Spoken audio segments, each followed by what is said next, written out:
இன்றைக்கி நான் இருக்கிற இடம் பார்த்திங்கன்னா, பூம்புகார் போகிற வழியில் இருக்கக்கூடிய சாயாவனம். இந்த கோயில் வந்து கோச்சங்க சோழன் கட்டிய மாடக்கோவில். சாமி பேர் வந்து சாயாவனநாதர். இறைவி பேர் வந்து குயிலினும் இன்மொழியாள். அருமையான தமிழ் பெயர் இது. ஆனால் சாயாவனநாதருங்கிறது வந்து தமிழ் பெயரான்னு எனக்கு சரியாக தெரியல. கோவிலோட அமைப்பை பாருங்கள். இது மாடக்கோவில், அதுதான் முன் அமைப்பு.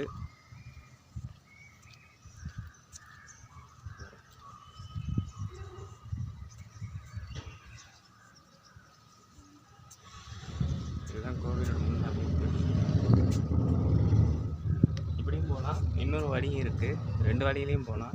நம்ம அந்த வழியிலே போவோம்.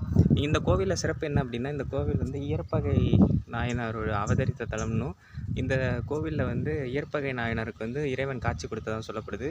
இன்னொரு அதிசயம் என்னென்னா, இங்கே இந்திரனுக்கு தனி சிலை இருக்குது. இதை காட்டுறோம். இங்கே வந்து இந்திரனுக்கு வந்து தனி சிலை இருக்குது.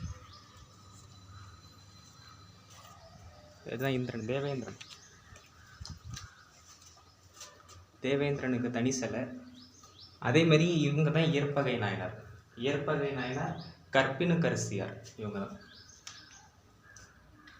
இயற்பகை நாயனார் அன்னைக்கு அவருடைய குரு பூஜை அன்னைக்கெல்லாம் இந்த கோவில் ரொம்ப சிறப்பாக இருக்கும். அதேமாதிரி சாயவனம்ங்கிறது இந்த ஊர் எதுக்குன்னா, அந்த சாய மரங்கள் அதிகமாக இங்கே இருந்ததாகவும், இந்த கோவில் வந்து இந்திரன் பூஜித்த தலங்கிறதுனாலையும் இந்த ஏன்னா இந்திரன் வந்து சாய மரம் வடிவம் எடுத்து இறைவனை பூஜித்ததாகவும் சொல்லப்படுது. அதுதான் புராண கதைகள். அது பிறகு சூரியர் சிலை. அதுக்கப்புறம் வந்து கோச்சங்க சோழன் கட்டிய கோவிலே ரொம்ப அற்புதமான கோவிலாகவும் இருக்குது. அவர்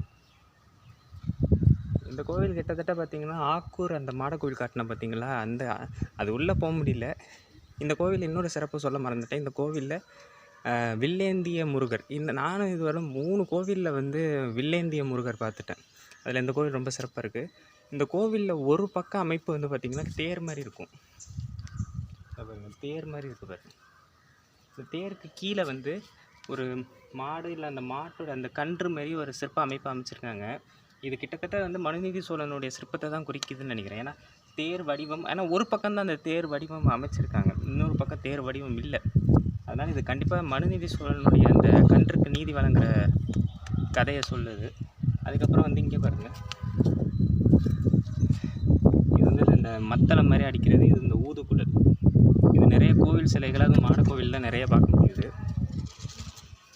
அதன் பிறகு நாட்டிய மங்கைகள் நடனம் ஆடுறது, அப்புறம் ஒரு பெண் வந்து இந்த குழந்தையை வைத்திருக்கிற மாதிரி ஒரு சிற்பம், ஒரு 2 மங்கைகள் ஆடுறது.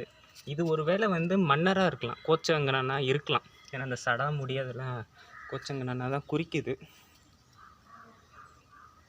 அதன் பிறகு வந்து இது வந்து சிவனையும் பார்வதியையும் குறிக்குது. இந்த கோவிலோட ஒரு அமைப்பு பார்த்திங்கன்னா வந்து முழுக்க தேர் வடிவத்தில் அமைச்சிருக்காங்க. ஏன்னா அந்த மனுநீதி சோழனுடைய சிற்பத்தை சொல்கிறதுக்காக இருக்கலாம். வாங்க உள்ள போ.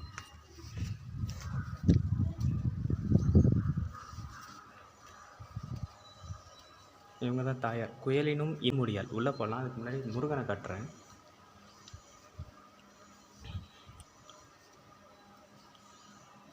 வில்லேந்திய முருகன் கையில் வந்து ஒரு பக்கம் வேலும், இன்னொரு பக்கம் வந்து வில்லும் இருக்கும். வில்லேந்திய முருகர்னு சொல்லுவாங்க. கிட்டத்தட்ட 3 மாடக்கோவில் அந்த மாதிரி வில்லேந்திய முருகர் இருக்கார். ஆவூர் பசுபதீஸ்வரர் கோயிலையும் வில்லேந்திய முருகர் தான். அதாவது அசுரனை வதைக்கிறதுக்கு முன்னாடி அவர் இந்த வில்லோட போனதாக இந்த கதை சொல்லப்படுது. அது ரொம்ப அற்புதமாக ஒரு பக்கத்தில் வந்து அதாவது அம்புக்கு பதிலாக வில்லை வச்சுருக்காரு. வில்லையே தன்னோட அம்பாக பயன்படுத்துகிற மாதிரி முருகனை ரொம்ப அழகாக இந்த சிலை செஞ்சுருக்காங்க. அதுக்கப்புறம் சிவன் தலத்துக்கு போகிறதுக்கு முன்னாடி இங்கே நிறைய சிற்பங்களுக்கு அதை கட்டுறேன். இவர் தான் சாயாவனநாதர், இறைவன். இது வந்து மேலே இருக்க சிற்பம் வந்து பார்த்திங்கன்னா இயற்பகை நாயனாருக்கு காட்சி கொடுத்தது. இறைவனை ஃபோட்டோ எடுக்கக்கூடாது, ஏன்னா காட்டுறேன். சாயாவனநாதர், அதுக்கப்புறம் நடராஜர், அவ்வளோதான் காட்ட முடியும். அதுக்கப்புறம் இந்த மாதிரி சிற்பம் அமைஞ்சிருக்காங்க. இது வந்து ஒருவேளை கோச்சங்க சோழனா இருக்கலாம், இல்லை அவரோட மனைவியாக கூட இருக்கலாம். ஏன்னா இதேமாதிரி ஆக்கூர்லேயும் நான் பார்த்தேன். இன்னொன்று பாருங்கள், இந்த கோவில் தலமே வந்து பார்த்திங்கன்னா மாடத்தில் தான் அமைஞ்சிருக்கு. அதாவது மேலே ஒரு மாடை அமைச்சு அதன் மேலே தான் சிவலிங்கம் வச்சுருக்காங்க. அது எவ்வளோ அதுக்குள்ளே எவ்வளோ பள்ளம் அமைச்சிருக்காங்க பாருங்க. அதுக்குள்ளேயே எவ்வளோ பெரிய பள்ளம் அமைச்சு ரொம்ப அற்புதமாக அந்த கோவிலை கட்டியிருக்காங்க. தட்சிணாமூர்த்தி வழக்கமாக எல்லோரும் கடவுளையும் பார்க்குற மாதிரி தான் இங்கேயும் இருக்குது. இங்கே நிறைய விநாயகர் சிலையை கிட்டத்தட்ட பார்த்திங்கன்னா 4 தலங்கள் அமைச்சிருக்காங்க. இது நர்த்தன விநாயகர், அதாவது ஆடல் விநாயகர். ஒரு கையை இப்படி நடராஜர் மாதிரி வச்சுருப்பார், அதான் ஆடல் விநாயகர்னு சொல்லுவாங்க தமிழில். அதன் பிறகு வேறு வழக்கமாக இருக்கிற கோயிலில் உள்ள மாதிரி தான் விநாயகர். அதன் பிறகு சிவபெருமான், சாயாவனநாதர் பார்த்துக்கோங்க. அதுக்கப்புறம் ஆடல் வல்லான்.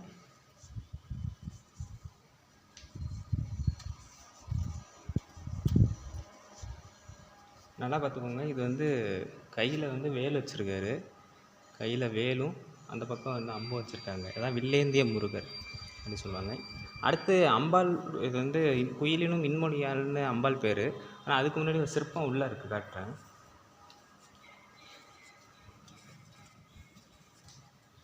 இந்த கோவிலில் வந்து அதாவது பொதுவாக நம்ம வெறும் சாமி மட்டும் கும்பிட்டு போயிட்டோம்னு வச்சுக்கோங்களேன், நிறைய பார்க்க முடியாமல் போயிடும். இங்கே 2-3 சிற்பம் இருக்குது, காட்டுறேன். இந்த அமைப்பை கொஞ்சம் நல்லா பாருங்கள். இது வந்து இது என்ன முனிவர்னு தெரியுது, பிருகு முனிவர்னு நினைக்கிறேன். இது வந்து பெருமாள், கையில் சங்கு சக்கரம் இருக்குது பார்த்தீங்களா, இது பெருமாள். பெருமாள் வந்து வழிபடுற மாதிரி, அதாவது பெருமாள் வந்து பெருமாளும் பிரம்மனும் தானே அண்ணாமலையாரை வழிபடுறது தான் லிங்கோத்பவர்னு சொல்லுவாங்க. அதனால தான் தாயாரோட சிலைக்கு பின்னாடி இந்த இடத்துல ஒன்றும் வைக்கலைனாலும் அந்த இடத்துல வந்து சிற்பத்தை அமைச்சிருக்காங்க. அது ஒரு நல்ல ஒரு கண்டினியூட்டி டீட்டெயில். இந்த கோவில் அம்பாள் பேர் வந்து ரொம்ப அருமையான ஒரு தமிழ் பேர், குயிலினும் இன்மொழியாள். அதை இவங்க சோஷாம்பிகை நம்ம சொல்கிறாங்க, அதெல்லாம் நமக்கு தேவையில்லை. குயிலினும் இன்மொழியாள். மற்றதை பார்ப்போம். இதுதான் தலம் உள்ளே இருக்கக்கூடிய மாடத்தில் இருக்கக்கூடியது. ஒரு 4-5 கோயில் வந்து பார்த்திங்கன்னா வில்லேந்திய முருகர் அது நிறையாவே இருக்குது. அது எதனால் அமைக்கப்பட்டிருக்குன்னு தெரில. 3 சிலைகள் தான். திருநாவுக்கரசர், திருஞான சம்பந்தர், சுந்தரர், மாணிக்காசகருக்கு இங்கே சிலை அமைக்கப்படலை. அது எதனாலும் தெரியல. விநாயகர் இல்லை, இந்த கோவில் வச்சே ஒரு தொன்மை என்ன கண்டுபிடிக்க முடியுது அப்படின்னா, விநாயகர் வழிபாடுங்கிறது ரொம்ப காலமாகவே இருக்குது. இது வாதாபிலேருந்து எடுத்துகிட்டு வந்ததாலாம் சொல்லப்படுது, அதெல்லாம் கிடையாது. விநாயகர் வழிபாடுங்கிறது கிட்டத்தட்ட 4-5 3ஆம் நூற்றாண்டுலேயே ஆரம்பிச்சது. முருகன் சிலை வழக்கமாக எல்லா கோயிலையும் உள்ள மாதிரி தான். இங்கே பைரவருக்கு ஒரு சிலை ரொம்ப பெருசாக இருக்குது, அதை காட்டுறோம். கோவிலோட சிறப்பு என்ன அப்படின்னா, இது இந்திரன் பூஜித்த தலங்கிறது. இன்னொன்று, இந்த கோவில் வந்து காசிக்கு சமமான தலங்கள்னு சொல்லப்படுது. திருமகள், இதுதான் கோவிலோட அமைப்பு. அதாவது மாடம் அமைச்சு அந்த மாடத்தின் மேலே சிவலிங்கம், அந்த சிவனை வைத்து அதன் உள்ளேயே ஒரு பள்ளம் அமைச்சிருக்காங்க. அந்த பள்ளம் அமைச்சு தான் அதன் உள்ள நிறைய சிற்பங்களை செதுக்கியிருக்காங்க. இது கோச்சங்க சோழனோட மிகப்பெரிய ஆர்கிடெக்சரல் மைண்டை நமக்கு சொல்லுது. சண்டிகேஸ்வரர், பெரும்பாலும் சண்டிகேஸ்வரர் வந்து மாடக்கோவிலில் வந்து வெளியில் தான் நிப்பாட்டுறாங்க. அதாவது துர்க்கை, இப்போ நீங்கள் உள்ளே பார்த்தீங்கன்னா துர்க்கை அம்மனை உள்ளே தான் வச்சுருக்காங்க. துர்க்கை அம்மன், பிரம்மன், இந்த மாதிரியான சிலைகள் எல்லாமே வந்து சிற்பங்கள் எல்லாமே வந்து வெளியில் உள்ளே அமைச்சிருக்காங்க. வெளியில் மட்டும் சண்டிகேஸ்வரர், முருகன், விநாயகர், திருமகள், இந்த மாதிரியான சிலைகளை வைத்திருக்காங்க.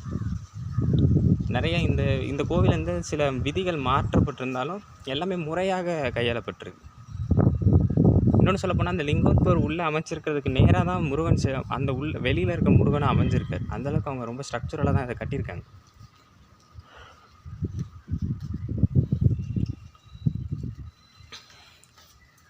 பைரவர் பெரும்பாலும் எல்லா கோயிலும் இந்த மாட கோயிலோட பைரவர் வந்து ரொம்ப பெரிய சிலையாக தான் அமைக்கிறாங்க.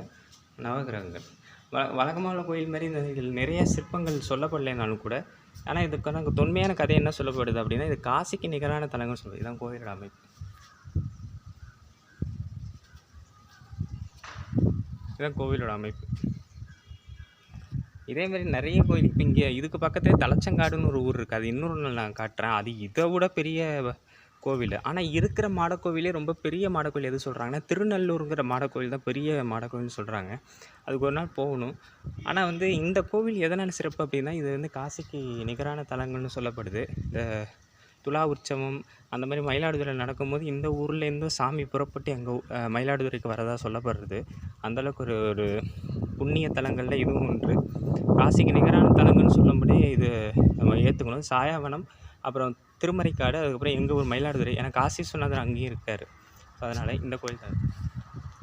இதுக்குன்னு ஒரு கேட் அமைச்சு அந்த கேட்டுக்குள்ளே சிவலிங்கத்தை அமைச்சு எந்த அளவுக்கு அவர் ஸ்ட்ரக்சரலாக கட்டியிருக்காரு பாருங்க. இன்னும் 2-3 தலங்கள் இருக்குது. அது பார்க்க முடிஞ்சதுன்னா நான் காணொளி போடுறேன். ஏன்னா இதுக்கு பக்கத்தில் பல்லவனேஸ்வரர்னு ஒரு கோவில் இருக்குது. அதையும் நான் பார்த்துட்டு வரேன். அதுக்கப்புறம் இன்னொரு முக்கியமான தலம் இருக்குது. இதுக்கு முன்னாடி நான் அது புகைப்படமாக போட்டிருப்பேன். சம்பாபதி அம்மன்னு. அது வந்து பூம்புகாரோடைய தொன்மை பூம்புகாரோடைய காவல் தெய்வம் சம்பாபதி அம்மன்னு சொல்லுவாங்க. அந்த கோவில் இங்கேருந்து 1 கிலோமீட்டர் தான். அதை பார்த்தோன்னே அங்கேயே நான் காணொளி போடுறேன்.